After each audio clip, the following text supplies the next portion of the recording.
భద్రాద్రి కొత్తగూడెం జిల్లా ఇలందు బస్టాండ్లో స్లాబ్ పెచ్చులు ఊడి కింద పడటంతో ప్రయాణికుల్లో ఆందోళన నెలకొంది. రాత్రి కురిసిన వర్షానికి తెల్లవారుజామున బస్టాండ్ స్లాబ్ నుంచి పెచ్చులు ఊడి కింద పడ్డాయి. ఆ సమయంలో ప్రయాణికులు లేకపోవడంతో పెను ప్రమాదం తప్పింది.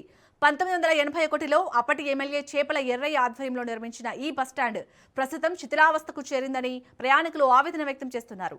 వర్షం పడిన ప్రతిసారి బస్టాండ్లోకి నీరు కారుతోందని, ఫ్యాన్లు సైతం సరిగ్గా పనిచేయడం లేదని వాపోతున్నారు.